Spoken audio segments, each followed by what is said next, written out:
একটা পেট ওনার যখন তার ঘরে কোনো প্রাণী পালন করে তখন সে মনে করে সেই পালিত পশুটা তার উপর কোনোদিন আক্রমণ করবে না, কিন্তু এটাই তাদের সবথেকে বড় ভুল হয়ে দাঁড়ায়। কেননা এরকম কিছু ভয়ঙ্কর প্রাণী আছে যাদের পোষ মানানো অসম্ভব, তা সত্ত্বেও মানুষজন সেই সব প্রাণীগুলিকে তাদের ঘরে রাখে এবং এটা মনে করে যে সেই প্রাণীগুলি তাদের উপর কোনোদিন অ্যাটাক করবে না, কিন্তু সে ডেঞ্জারাস অ্যানিমেলগুলি সময় পেলেই যে কারোর উপরই হামলা করে বসে। এরকম ধরনেরই পৃথিবীর এমন কয়েকটি পেট অ্যানিমেল সম্বন্ধে আজকে আপনাদের জানাবো, যারা সুযোগ বুঝে নিজেদের মালিকের উপরই আক্রমণ করেছে, এবং কেন আক্রমণ করেছে সেটা জানলে আপনার চোখ কপালে উঠে যাবে। চলুন বেশি দেরি না করে আজকের ভিডিওটি শুরু করা যাক। পেট স্নেক কিল্ড চাইল্ড। বন্ধুরা, নিজেদের ঘরে কোনো সাপকে পালন করা সাধারণ কথা নয় এবং কোনো সাধারণ মানুষই তাদের ঘরে কোনো সাপ পালন করে না, কিন্তু হয়তো এই মেয়েটির পিতা তাদের ঘরে সাপ পালন করার শখ বেশিই ছিল, সেজন্য সে তার ঘরে বার্মিজ পাইথনের মতো অনেকগুলি সাপকে তার ঘরে রেখেছিল।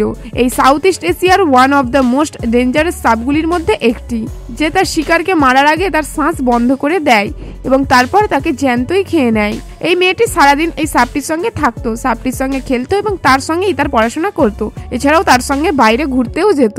এত কিছুর পরেও আপনাদের মনে হতে পারে সাপটি যেহেতু মেয়েটার সঙ্গে এত ফ্রেন্ডলি তাই মেয়েটির সঙ্গে কিছু খারাপ করবে না, কিন্তু কোনো জঙ্গলি জানোয়ার তার অ্যাটাকিং মুডে কখন এসে যাবে সে কথা তো কেউ জানে না।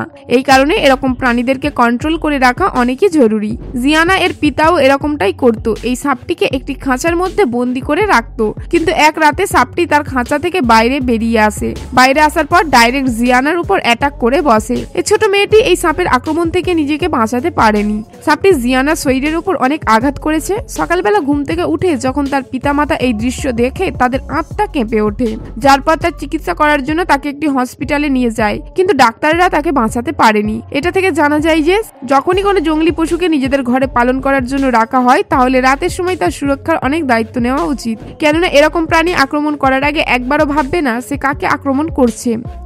চার্লা ন্যাশ অ্যান্ড শিম্পাঞ্জি।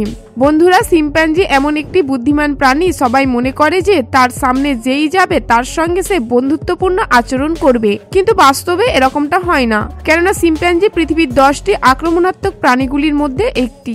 কিন্তু এই কথাটি হয়তো চার্লা ন্যাশ নামক এই মহিলাটি জানতেন না। চার্লা ন্যাশ 16 ফেব্রুয়ারি 2009 সালে তার একটি বান্ধবীর বাড়িতে যায় এবং সেই বান্ধবীর ঘরে একটি ট্রাইবস নামক শিম্পাঞ্জি ছিল।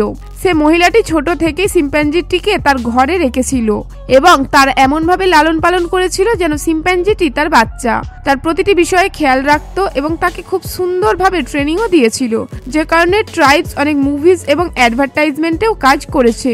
কিন্তু 19 ফেব্রুয়ারি যখন চার্লা সেই বান্ধবীটির বাড়িতে যায়, সে দেখতে পায় যে ট্রাইবস তার সেই বান্ধবীর উপর অ্যাটাক করে দিয়েছে, যেটা দেখে চার্লা তার বান্ধবীকে বাঁচানোর চেষ্টা করে এবং শিম্পাঞ্জিকে অনেক মারে, কিন্তু তা সত্ত্বেও শিম্পাঞ্জিটি সেই মহিলার অবস্থা খুবই খারাপ করে দেয়।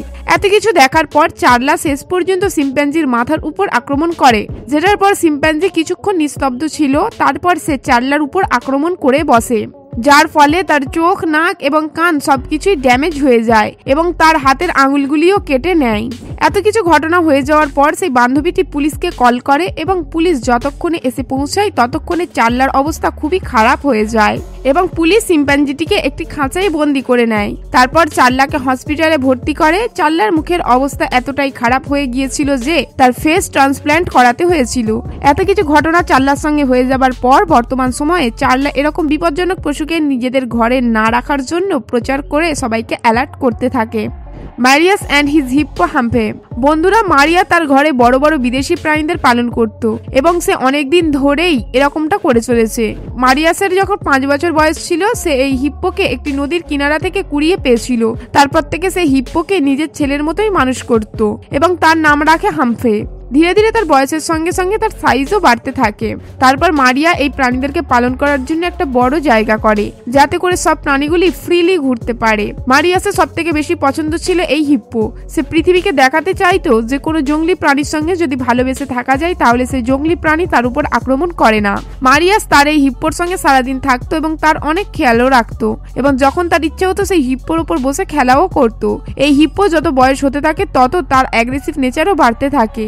সে অনেকবার অন্য প্রাণীর উপর আক্রমণ করেছিল, কিন্তু মারিয়াস এই সবকিছু ইগনোর করে তাকে নিজের বাচ্চার মতনই পালন করতে থাকে। একদিন মারিয়াস যখন এই হিপ্পোর ওপর বসে তখন সেই হিপ্পোটি মারিয়াসের ওপর আক্রমণ করে বসে। তারপর হিপ্পোটি মারিয়াসের বডিটিকে টেনে টেনে জলের মাঝখানে নিয়ে যায়। এখন আপনি বুঝে নিন একটি জঙ্গলি প্রাণীকে নিজের ঘরে পালন করা কতটা ভয়ানক। Ronald half and his monitor Lizaad. বন্ধুরা, মনিটর লিজার্ড এমন একটি প্রাণী যে মানুষদেরকে বেশি ক্ষতি করে না, কিন্তু যদি সে রেগে যায় তাহলে কাউকে ছাড়ে না। রোনাল্ড হাফের সঙ্গেও এরকম কিছুই হয়েছিল। সে তার ঘরে 2 থেকে 3টি মনিটর লিজার্ড রেখেছিল। সেই মনিটর লিজার্ডকে এতটাই ভালোবাসত যে সে তার নিজের কক্ষেই তাদেরকে রেখেছিল। সে তার ঘরে আলাদাভাবে একটি জায়গা বানিয়েছিল যেখানে তাদেরকে বন্দি করে রাখত। 42 বছর বয়সী রোনাল্ড হাফ তার ঘরে একটি মনিটর লিজার্ড ছাড়াও আরো অনেক বিদেশি প্রাণীদেরকে রেখেছিল, কিন্তু সে সব থেকে বেশি এই মনিটর লিজার্ডকেই পছন্দ করত।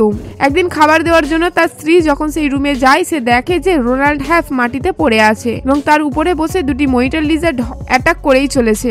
সেই সময় রোনাল্ডের অবস্থা খুবই খারাপ ছিল। সেটা দেখে তারা বুঝতে পেরেছিল যে এই 2টি মনিটর লিজার্ড তার উপর আক্রমণ করেছে।